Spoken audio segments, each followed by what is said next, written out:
भगवती ने जाकर के हिमांचल राज के यहाँ जन्म हुआ और वहां पर देवर्षि नारद आए और महाराज बड़ी सुंदर भगवती का जन्म भया है। सुंदर सहज सुशील सयानी नाम उमा अंबिका भवानी देवर्षि नारद गए हैं। बहुत प्रकार से महाराज स्वागत किया है। महाराज दोनों ने राजा और रानी ने हिमांचल राज ने बहुत प्रकार स्वागत किया और देवर्षि नारद का स्वागत करने के बाद पूछा महाराज हमारी पुत्री के गुण दोष बताइए।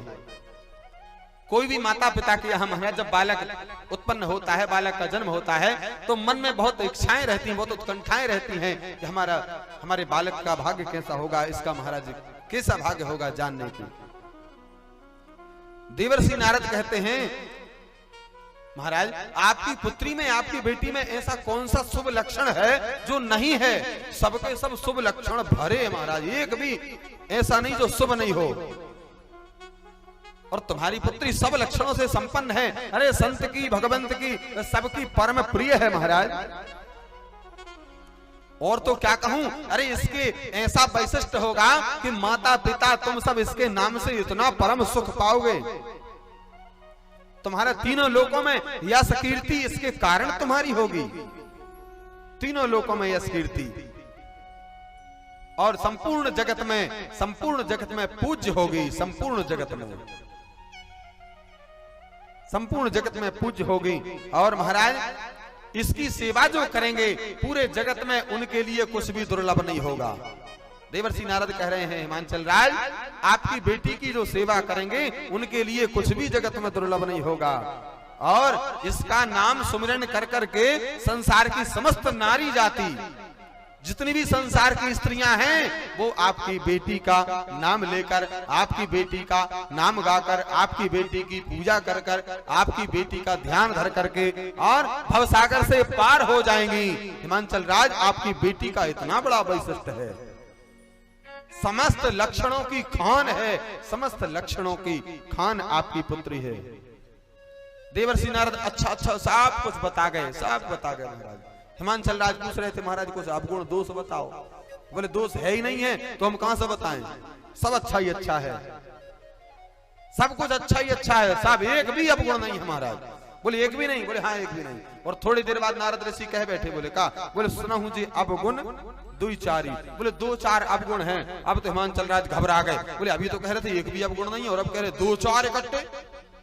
तो एक आध होता तो भी 2-4, एक नहीं। महाराज देवर्षि नारद ने समझाते हुए कहा कि आपकी बेटी में अवगुण नहीं है। तो बोले आपकी बेटी का जो दामाद होगा ना, आपकी बेटी का जो पति होगा ना उसमें होंगे महाराज। बोले अच्छा, बोले क्या क्या होंगे बताइए तो? बोले जो इसका दूल्हा होगा ना उसमें अवगुण होंगे। बोले क्या? बोले अगुण, अमान, मातु पितुहीना। कह रहे थे कुछ और भाई, वो समझा कुछ और रहे, बता कुछ और रहे, लेकिन ये समझ कुछ और रहे। अगुण का मतलब ये कह रहे थे कि रज और तम महाराज और सत रज तम तीनों गुणों से महाराज अलग ही होंगे। ये समझे कि कोई गुण नहीं होगा एक भी। अगुण, अमान, ये कह रहे थे कि वो मान और सम्मान से परे है, सबसे परे है, अलग ही महाराज। महादेव की दुनिया अलग है, लेकिन ये क्या समझे? बोले वो कोई उसका सम्मान नहीं करेगा, कोई उसका सम्मान ही नहीं करेगा महाराज, उसका कोई मान नहीं होगा। उदासीन सब संशय छीना, देवर्षि नारद सब बता रहे हैं हो महाराज। और कहा जोगी, बोले योगी होगा, जोगी तो योगी होगा मतलब ये समझे महाराज कोई बाबा बैरागी होगा। अब भगवान शिव कौन से वाले योगी हैं? वो तो अलग वाले, लेकिन ये समझे कि जोगी वो होगा जो इधर उधर घूमने वाला महाराज, भटकने वाला। जटिल अकाम मन महाराज कैसा होगा? बोले जटाधारी होगा महाराज, नंगा घूमता होगा, इधर उधर नंगा भ्रमण कर रहा होगा महाराज चारों तरफ, अमंगल वेशधारी। ऐसा पति इसको मिलेगा। इसके हाथ में ऐसी रेखा पड़ी है ओ महाराज। जैसे ही सुना हिमांचल राज मैना महारानी देखते हैं अपनी पुत्री के मुखमंडल को, इतनी सुंदर महाराज पुत्री को ऐसा पर मिलेगा। दोनों की आंखों में आंसू आ गए, लेकिन माँ तो गदगद हो गई महाराज। पार्वती मैया सुनकर गदगद हो गई, बोले ये सब तो मेरे महादेव में ही है, और कहीं हो ही नहीं सकते। सब मेरे भोले बाबा में एक एक दर्शन कर लिया मैया ने, लेकिन मैना और हिमांचल राज दोनों दुखी हो गए। ये बात कोई नहीं समझा। मैया जो गदगद भई ना, प्रसन्न भई, ना तो नारद समझे और ना महाराज हिमांचल राज समझे, ना मैना मैया समझे। लेकिन महाराज हिमांचल राज कहते, हिमांचल राज ने कहा महाराज कोई उपाय, बोले कोई उपाय बता दीजिए, कोई उपाय हो इसका तो। देवर्षि नारद ने कहा उपाय? कहा महाराज कोई उपाय? बोले तुम देवर्षि नारद की वाणी को क्या समझते हो? मैंने बहुत विचार करके कहा है। देवर्षि नारद क्रोध पूर्वक वचन बोले, कहे मुनि सुनो, जो विधि लिखा लिलार और देव धनुष नर नाग मुनि को न मेटनिहार। बोले इसके हाथ में रेख है और जो विधाता ने जो रेख बनाई है इसे कोई मेट नहीं सकता, कोई नहीं मेट सकता। महाराज का महाराज कोई उपाय बता दो, कहीं तो उपाय होगा। देवर्षि नारद ने कहा कि जो जो मैंने अवगुण बताए हैं ना, जे एक एक शंकर में है, जे वर के दोष बखाने ते सब शिव पई मैं अनुमाने। बोले शंकर में है, अगर शंकर से विवाह हो जाए तो ये जो गुण है ना, ये दोष है ना, ये सब बदल जाएंगे, सबके सब शुभ हो जाएंगे। क्यों? क्योंकि महाराज चार को दोष नहीं लगता। कौन कौन को? विष्णु को दोष नहीं लगता, गंगा को दोष नहीं लगता, सूर्य को दोष नहीं लगता, अग्नि को दोष नहीं लगता। और ये चारों के चारों भगवान शंकर के शरीर में धरे। विष्णु कंठ में धरे वासुकी के रूप में, गंगा सिर पर बैठी है महाराज, सूर्य दक्षिण नेत्र है, अग्नि बीच वाला नेत्र है, ये सब शंकर में है। वहां कोई दोष नहीं होगा, कोई दोष नहीं होगा। तो बोले कैसे होगा संभव? नारद कहते हैं ये संभव तब होगा, कब? बोले विधाता की जो लिखा हुआ है ना, सिर्फ और सिर्फ शंकर मेट सकते हैं। बोले महाराज विधि बता दो। बोले विधि एक ही है। क्या? कौन सी विधि है? बोले जो तप करे कुमारी तुम्हारी, कुमारी तुम्हारी, हे भाभी हूँ मेट सके त्रिपुरारी, भाभी मेट सके त्रिपुरारी, भाभी हूँ मेट सकल त्रिपुरारी, हे भाभी हूँ मेट। जो तप करे तो भगवान शंकर, भाग्य के लिखे हुए को भी कोई बदल सकता है तो सिर्फ और सिर्फ मेरे देवादिदेव महादेव बदल सकते हैं महाराज। सिर्फ और सिर्फ देवादिदेव महादेव बदल सकते हैं और कोई नहीं बदल सकता महाराज। भगवती ने बड़ी प्रकार से तप किया महाराज, बड़ी प्रकार से तप किया। ऐसा तप आज तक किसी ने नहीं किया महाराज, किसी ने नहीं किया।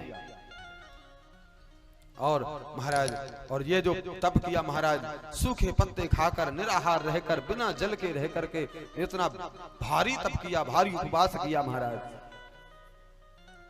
आकाशवाणी भई, आकाशवाणी भई, हे पर्वत राजकुमारी, हे पर्वत राजकुमारी, तुम्हारा मनोरथ सफल हो, तुम्हारा मनोरथ सफल हो।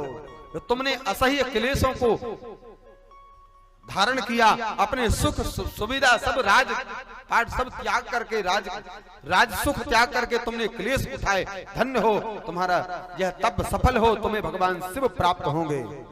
भगवती ने आकाशवाणी पर भरोसा नहीं किया ना। और महाराज जब कोई बुलाने, महाराज हे भवानी आपका यह मनोरथ सफल हो, सदा सत्य सदा सत्य सदा सत्य 3 बार कहा, लेकिन भगवती कहती ना महाराज मैं कैसे मानूं। अब जाओ, तुम्हारे पिताजी बुलाने आएंगे, तुम यह सब छोड़ करके घर चली जाना। महाराज बहुत प्रकार से तप किया भगवती ने, आकाशवाणी ने वर दिया। और यहाँ पर महाराज माँ का चरित्र पूर्ण हुआ। अब कहते हैं कि महाराज बाबा उस समय क्या कर रहे हैं? जब से सती मैया ने शरीर त्यागा है तब से मन में बहुत खेद है, और समाचार ये पाया है कि पार्वती का जन्म हो गया, तो महाराज वो प्रसन्नता भी है।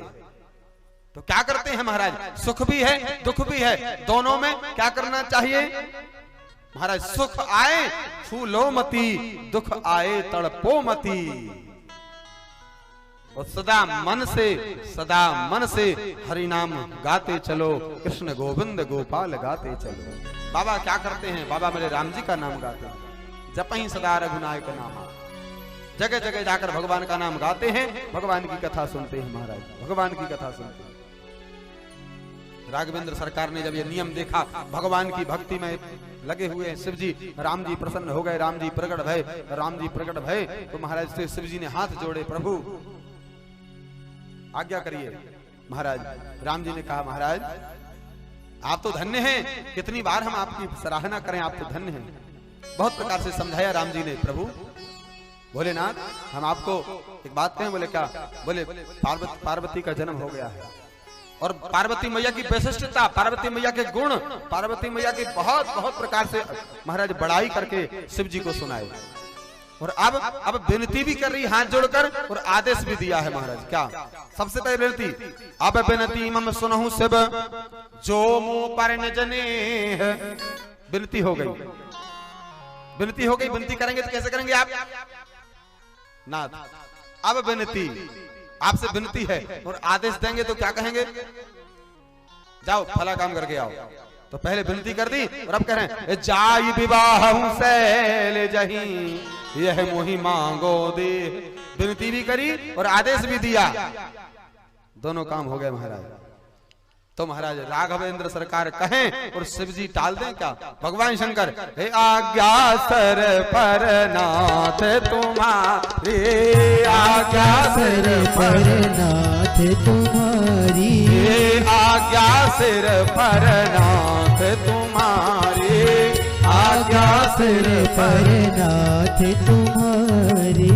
तुम सब भांति परम हितकारी, तुम सब भांति परम हितकारी, तुम सब भांति परम हितकारी। और महाराज हाथ जोड़े, प्रभु आपका वचन मैं कैसे टाल सकता हूँ। और महाराज इस प्रकार भगवान राघवेंद्र सरकार कहकर चले गए।